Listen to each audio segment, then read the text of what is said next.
কারণ নদিয়ার মাটিতে গিয়ে যদি আমার গৌরকে জাগানো না হয়, আমার বৃন্দাবনে রাধা গোবিন্দকে জাগাবো কি করে? কারণ এটা হচ্ছে আমাদের কলিযুগ।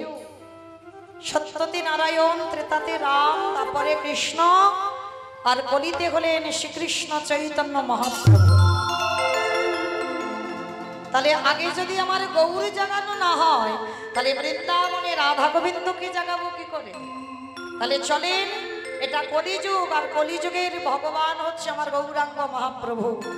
সংকীর্তন পিতা শ্রীকৃষ্ণ চৈতন্য, সংকীর্তন যজ্ঞে তাহলে যেই ভজে সেই বড় ধন্য।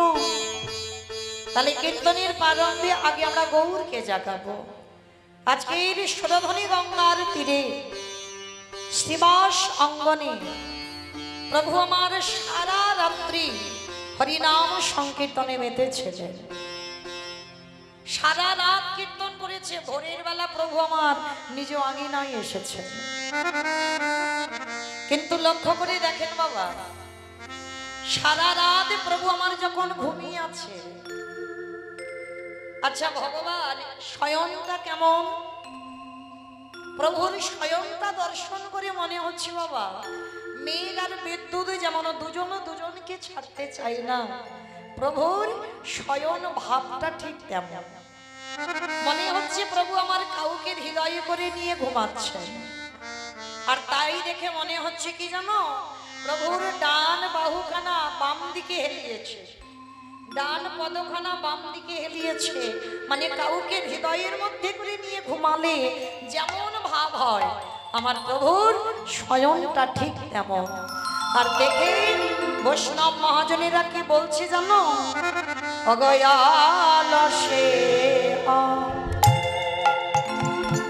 আবাসতন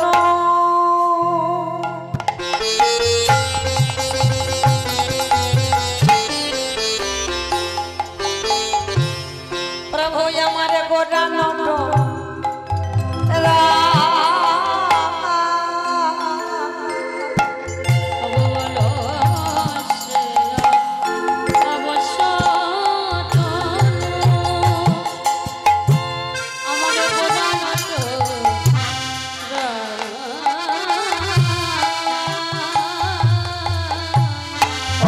কহিব অঙ্গ শোভা বহনে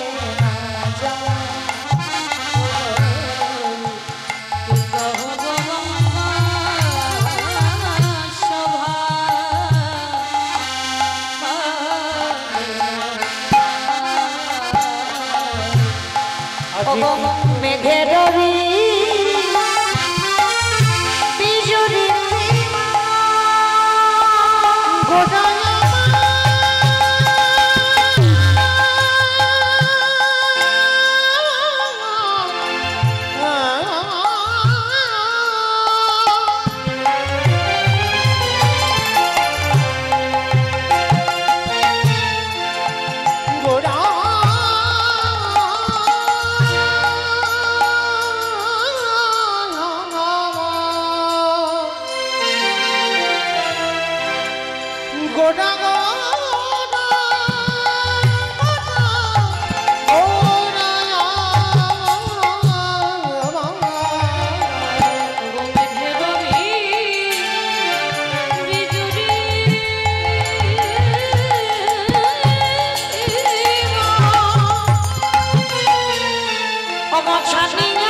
বৈষ্ণব মহাজনেরা কি বলছেন, গৌর রূপ যে দেখেছে সেই মজেছে। গৌরের রূপের কথা বর্ণনা করা যায় না। আচ্ছা বাবা, আপনারা ভালো করে মনে করেন, অনুভব করেন, আজকের প্রভু আমার ঘুমিয়ে আছে, সারা নদী আর মানুষ যেন অন্ধকার দেখছে। একটা ছেলের বিহন শুধুমাত্র ঘুমিয়ে আছে, তার জন্য নদিয়া অন্ধকার।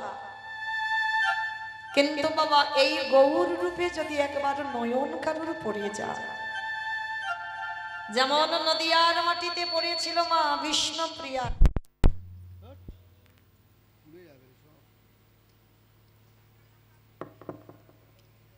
নদিয়ার মাটিতে ওই রূপে নয়ন পড়েছিল বিষ্ণুপ্রিয়া।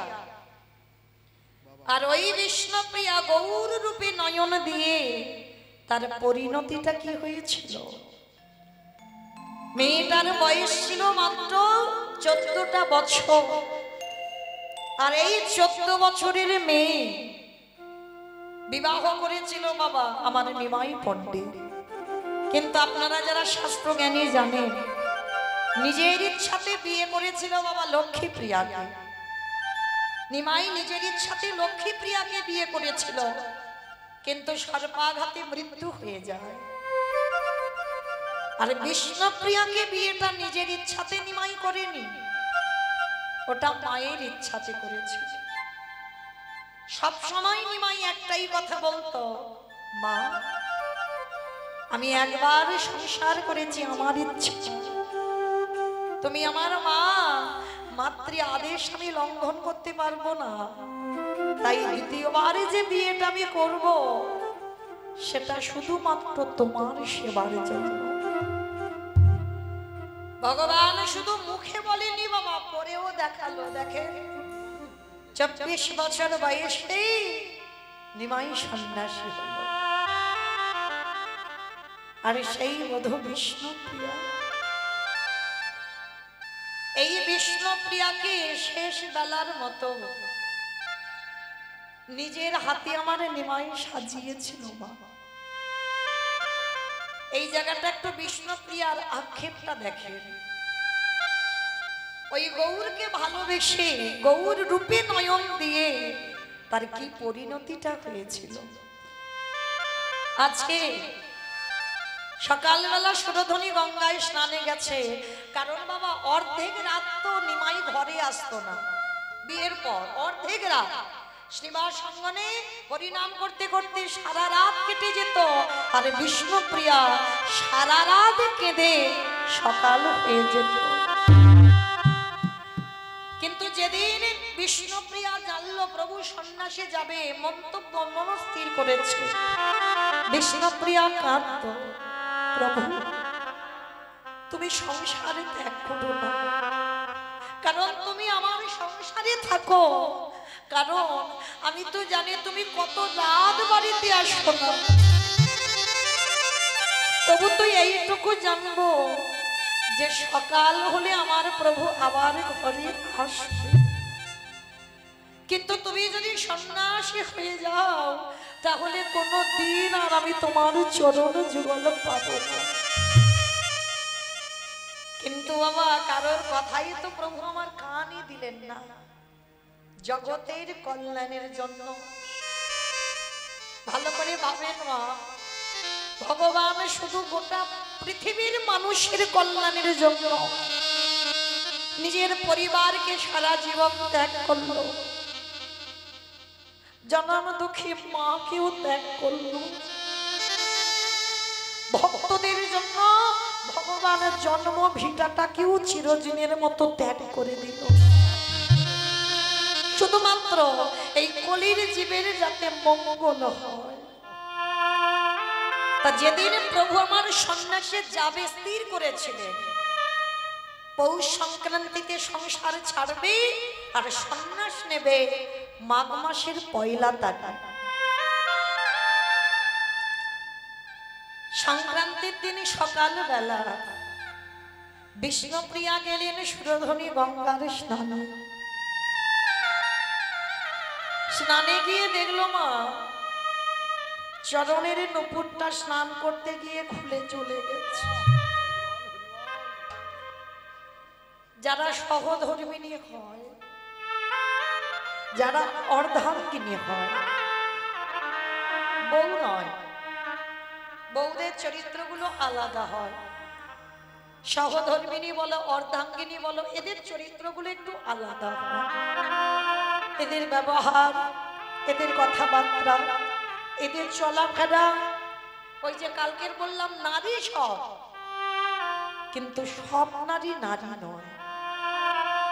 বিষ্ণুপ্রিয়ার চরণ দিয়ে নুপুরটা খুলে গেল, আর কোন এওস্ত্রী মানুষের যদি পায়ে থেকে নুপুর বলো, আঙুলের আঙট বলো, নাকের বেসর, কানের কুণ্ডল যদি খুলে যায়, লক্ষণ ভালো নয়, কোনো না কোনো সময় অমঙ্গল হবে।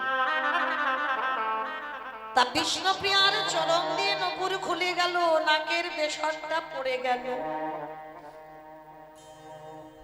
সেদিন আর নিমাই ভাবলো আজকে আমি আর রাত্রিটা বাইরে কাটাবো না। সন্ধ্যা থেকে বিষ্ণুপ্রিয়ার কাছে আছে। বিষ্ণুপ্রিয়া বললেন, প্রাণনা, তুমি হরি নামে গেলে না? তুমি তো এ সময়ে থাকো না ঘরে, তুমি তো হরি নামে যাও, গেলে না কেন?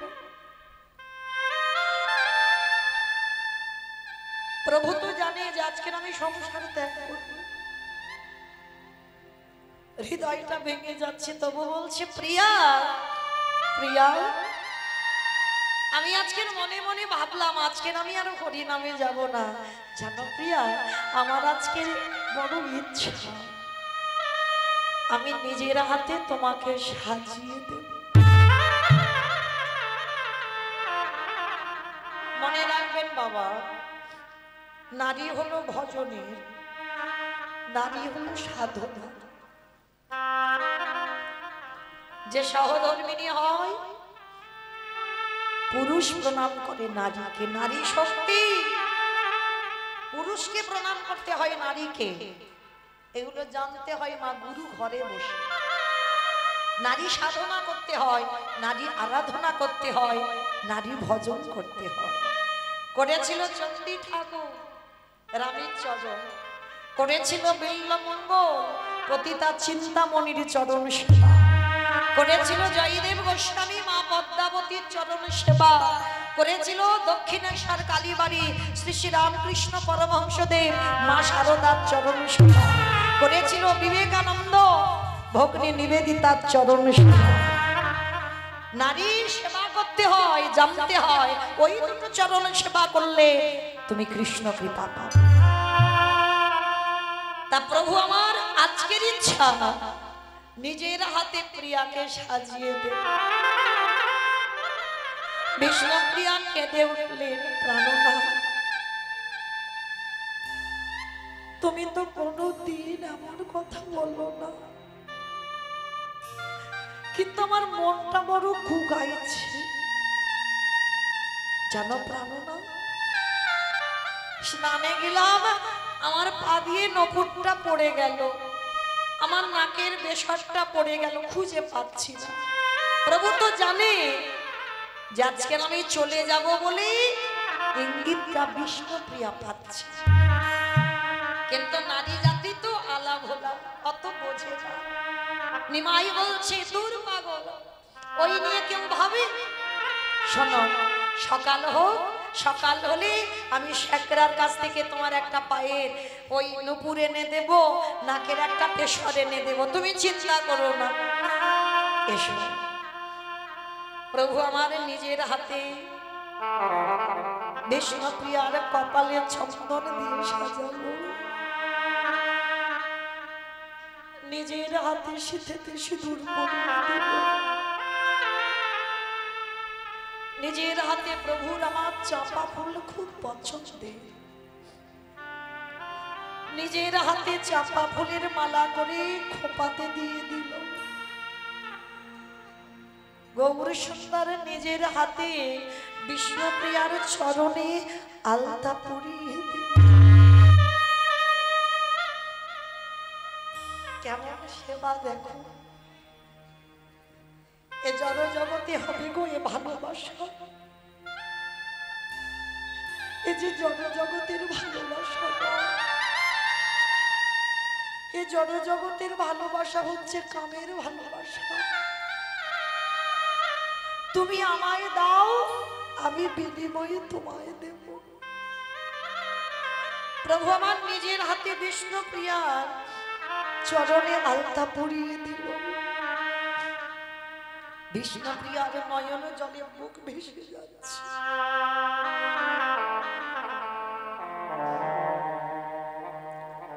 কিন্তু বিষ্ণুপ্রিয়ার ভয় আমার মনটা কুকাইছে, মনে হয় আজ কোনো অমঙ্গল হবে। যারা সতী নারী হয় বাবা বুঝতে পেরে যায় সংসারে কখন অমঙ্গল হয়। তো যেই না বিষ্ণুপ্রিয়াকে ঘুম পাড়াচ্ছে কিন্তু ঘুমাবে না, বিষ্ণুপ্রিয়ার মাথাটা নিমায়ের কোলের উপরে ঘুমাচ্ছে। প্রভু মনে মনে করলো আমার প্রিয়া যদি না ঘুমায় আমি তো সংসারে ছাড়তে পারবো না। নিদ্রা দেবীকে স্মরণ করে বলল, নিদ্রা দেবী এবার তুমি এসে আমার প্রিয়ার চোখে একটু ভর করো, আমার প্রিয়া যেন ঘুমিয়ে পড়ে। আর ঘুমালে তবে তো আমি ঘর থেকে যেতে পারবো, না হলে ছাড়বে না। বিষ্ণুপ্রিয়া কি করেছিল জানো? নিমাই যাতে চলে না যায়, নিমাইয়ের কোমরে যে ধটিটা বাঁধা থাকতো বিষ্ণুপ্রিয়ার আঁচল, আর নিমাইয়ের ওই ধটিটা বেঁধে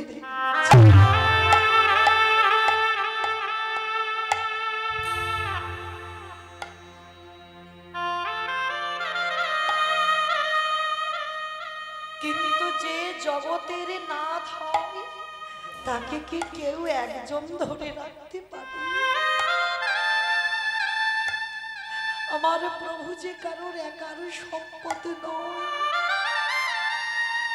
যে জন ডাকার মতো ডাকতে পারে, ভালোবাসার মতো বাঁচতে পারে, আমার ভগবান তৎক্ষণাৎ তার হয়ে যায়। যে জনে নয়ন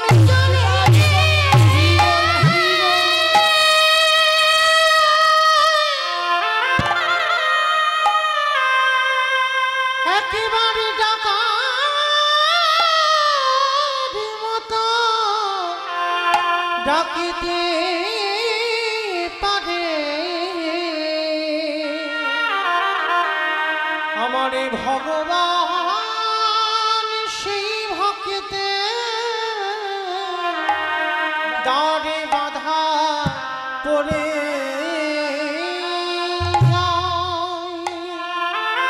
যখনই আমার বিষ্ণুপ্রিয়ার চোখে নিদ্রা এলো ঘুমিয়ে পড়ল। ধীরে ধীরে নিমাই আঁচলটা খুলে দিয়ে মা বারান্দায় ঘুমাচ্ছে, মাকে বলল, মা তুমি আমায় বিদায় দাও, আমি সন্ন্যাস নেব। মা না বললে তো ছেড়ে যেতে পারবে না। আর নিমাইয়ের কণ্ঠটা ছিল বাবা ঠিক কোকিলের মতো কণ্ঠ, কানের কাছে যদি কথা বলতো মনে হতো যেন কোকিল কুহু কুহু রবি ডাকছে। সচিমা ঘুমের ঘরে মনে করলো আমার কানের কাছে কোকিল ডাকছে, বলে উঠল, রে আমার নিমাই সুখের নিদ্রায় ঘুমিয়ে আছে, যা ব্রজের কোকিল তুই ব্রজে ফিরে যা। কেন বলল মা? আর কেন সেই রাত্রিবেলা শেষবারের মতো জননী জন্মভূমি স্বর্গাদপি গরিব শিবা প্রণাম করে শেষ বেলার মতো নিমাই চলে গেল নদিয়া ত্যাগ করে। কেশব ভারতীর আশ্রম বর্ধমান, কাটোয়া, কাঞ্চননগর। এদিকে বিষ্ণুপ্রিয়াও জানে না, সচিমাও জানে না। সকাল হয়ে গেল, চারিদিকে কাকপক্ষী ডাকছে কিন্তু নিমাইয়ের দরজা খুলছে না। শাশুড়ি মা উঠে ডাকছে, বৌমা এখনো ঘুমাচ্ছ? কারণ নিদ্রা দেবী তো নয়নে আছে, ওই জন্য উঠতে পারছে না। বৌমা উঠে পড়ো, সকাল হয়েছে, আমার নিমাইয়ের ঘুম ভেঙে ভাঙিয়ে দাও। আমার নিমাইয়ের হরিনামের বেলা বয়ে যায়, ওকে তো কীর্তনে যেতে হবে, হরিনামে যেতে হবে, দেখে দাও বৌমা। কিন্তু কে কাকে ডাকবে? নয়নে মেলে দেখলো বিষ্ণুপ্রিয়া পালঙ্কে হাত বুলিয়ে দেখছে তার প্রাণনাথ মা। দরজাটা খুলে দিয়ে বিষ্ণুপ্রিয়া আছাড়ে খেয়ে শাশুড়ি মার চরণে নিতাই গৌর প্রেমানন্দে হরি বল।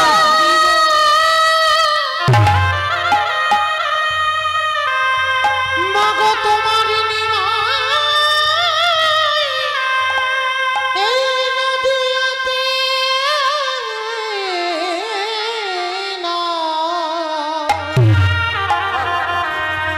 সে যে নদী আছে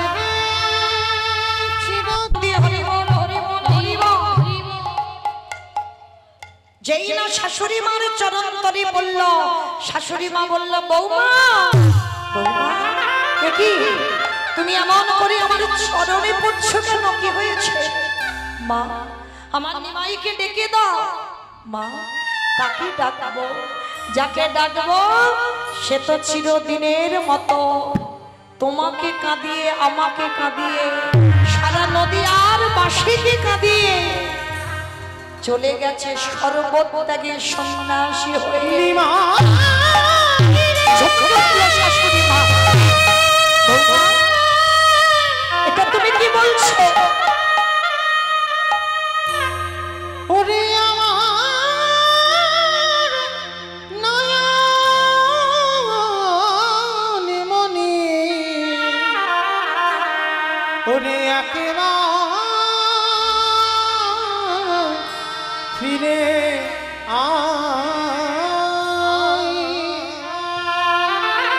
পাগলিনী হয়ে গেল সচিমা। যাকে দেখতে পাচ্ছে তাকে ধরে বলছে বলো না তোমরা দেখেছো কেউ আমার নিমাইকে? বলো না। ছেলেটা ঘুমিয়েছিল রাত্রিবেলা, আমি দেখলাম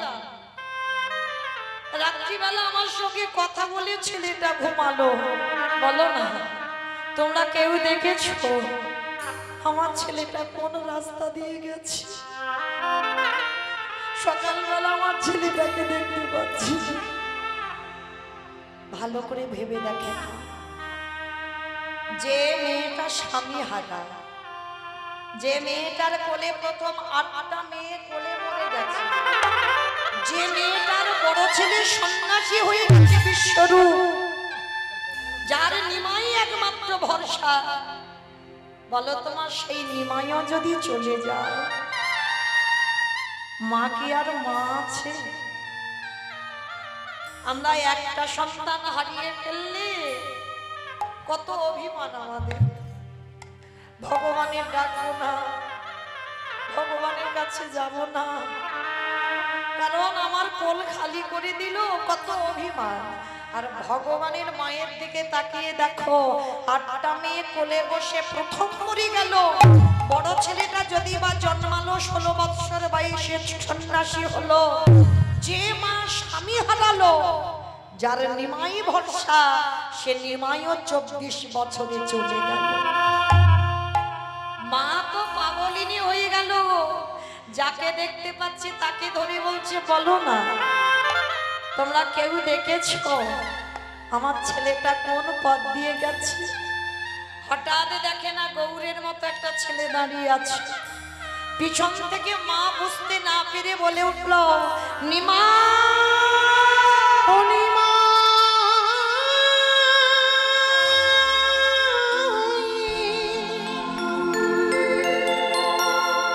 একেবারে দাঁড়ালে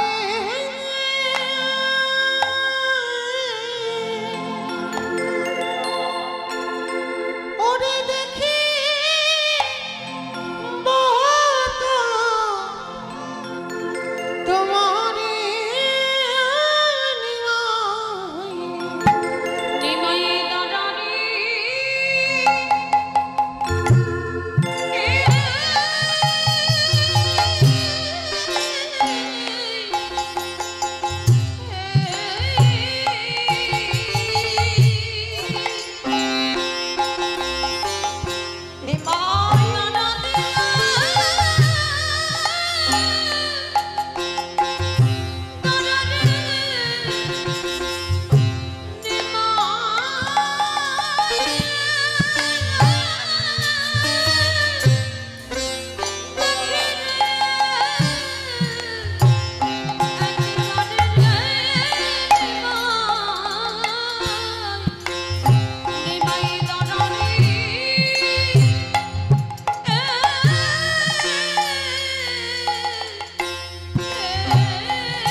আমি শেখাতাম না বাবা।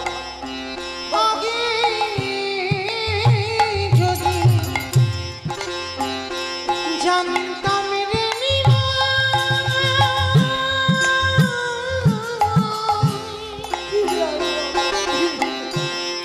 ও বাপি যাবি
একবারও ভাবলি না বাবা ওই 14 বছরের একটা মেয়ে এইটুকু বয়সে স্বামী হারিয়ে সে যে আগুনের মতো দাউ দাউ করে জ্বলছে।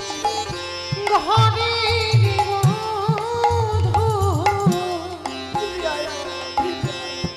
বিষ্ণু প্রিয় রে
আমি তোর হাতে ধরে বলি যতদিন আমি বেঁচে আছি ততদিন সন্ন্যাস নিষ্ঠা আমার কোলের কাছে বসে তুই আমার একটু কৃষ্ণ নাম শুনিয়ে দে। সন্ন্যাসী না হইয়া রে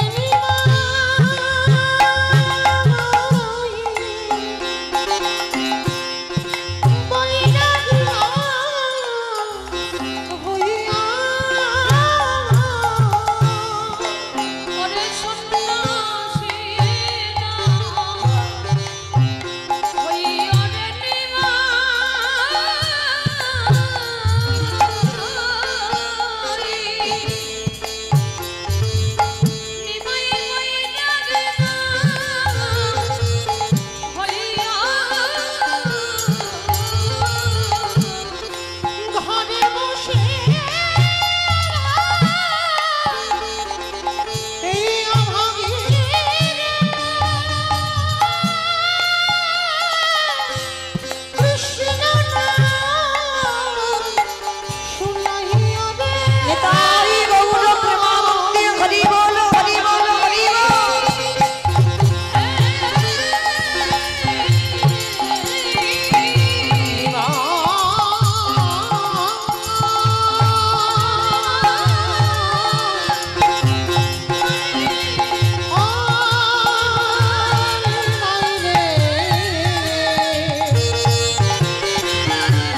চিরদিনের মতো সংসার ত্যাগ করে।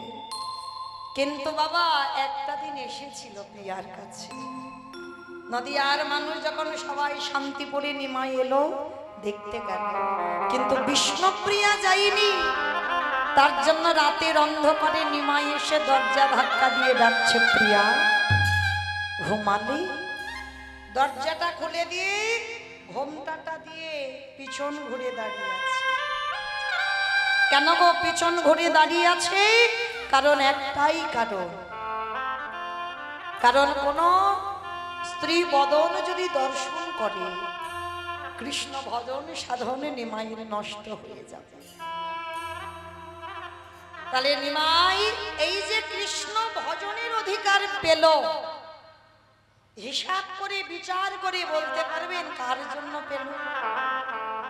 বিষ্ণুপ্রিয়া। বিষ্ণুপ্রিয়া যদি শক্তি না হতো তাহলে কে নিমাই সন্ন্যাসে যেতে পারত? কোনদিন কখনো পারত না। কারণ যখন ফিরে এসে নিমাই স্ত্রী বদন দেখবে তখন বিষ্ণুপ্রিয়া কেঁদে বলেছিল, ওগো স্বামী গো, হাজার বার কোটি বার লাখ বার যদি তুমি প্রিয়া প্রিয়া বলি ডাকো, আমি একবারের জন্য আমার এই মুখ তোমায় দেখাতে পারি না। কেন পারো না? অভিমান করেছ? বলি অভিমান না, তুমি বোধহয় ভুলে গেলে যে একবার সন্ন্যাস ধর্ম নাই তারই যে কোনদিন স্ত্রী বদন দর্শন হয় না।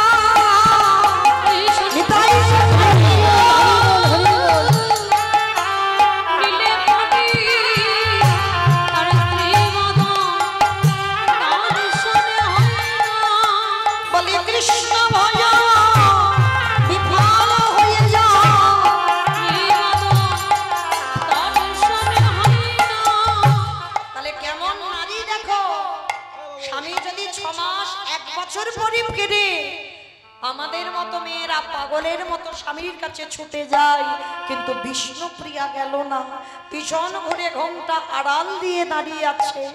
নিমাই বলেছিল, ধন্য তোমার মতো ঘরণী পেয়ে।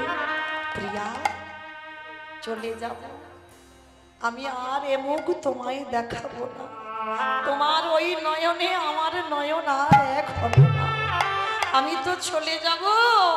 বলো তুমি আমার কাছে কি চাও? সেদিন বিষ্ণুপ্রিয়া বলল, দিতে যদি হয় ধনে চাই না, যশে চাই না, গাড়ি বাড়ি সাজাই গাজরে সম্পত্তি চাই না, আমি তোমারেও চাই না। তাহলে কি চাও প্রিয়া? একান্ত যদি দিতে চাও, স্বামী তোমার চরণে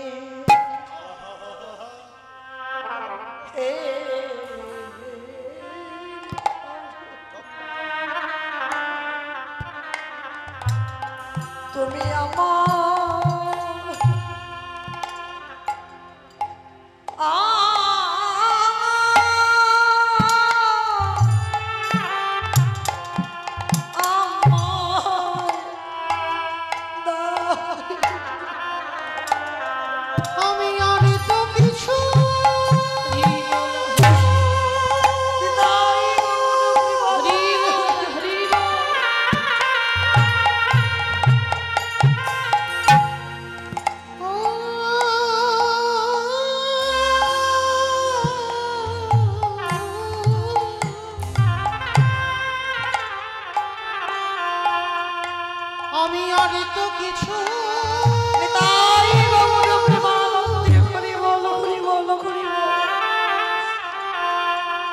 কিছু চাহি না স্বামী,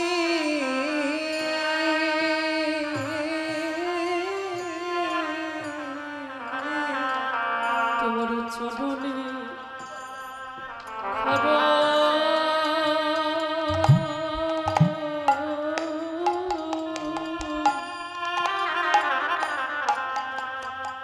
স্বামী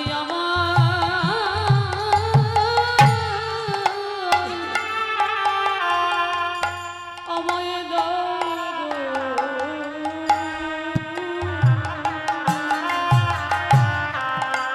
তোমার ওই চরণে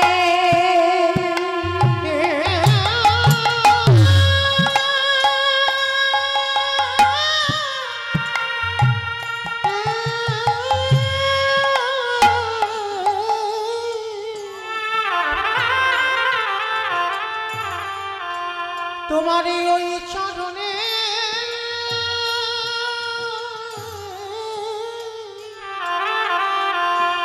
আমি জানাই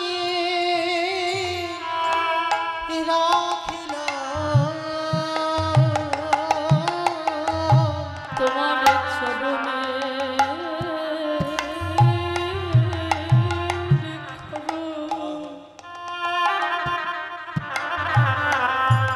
স্বামী আমার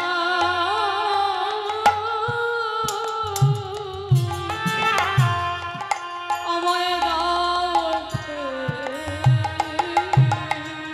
আমার জনমে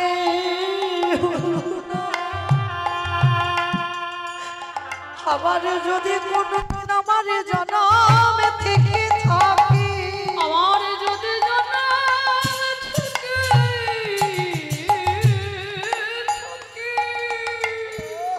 দয়াল তোমার চরণে আমার নিবেদন হে স্বামী গো তোমার চরণের দাসী দাসী আমারে করে আমার জনমে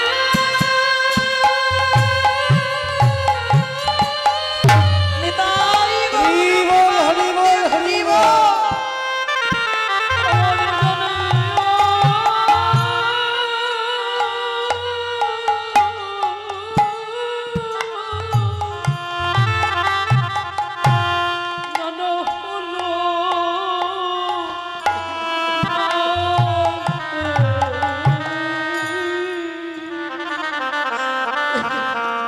তোমার চরণে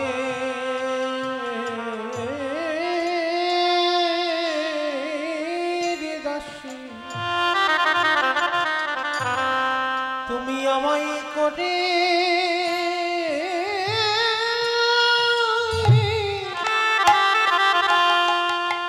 কোহরে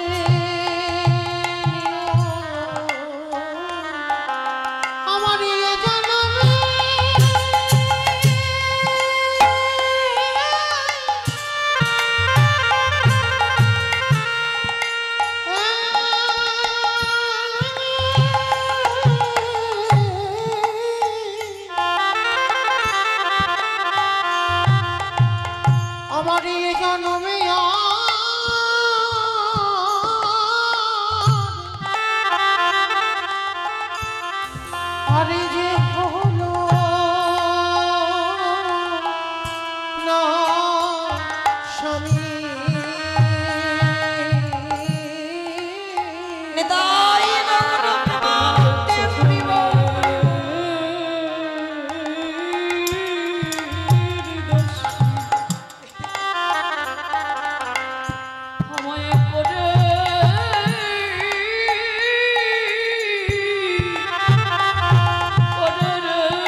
দাসী করে করে রেখো ওগো স্বামী গো আমি কাঁদব ঘরে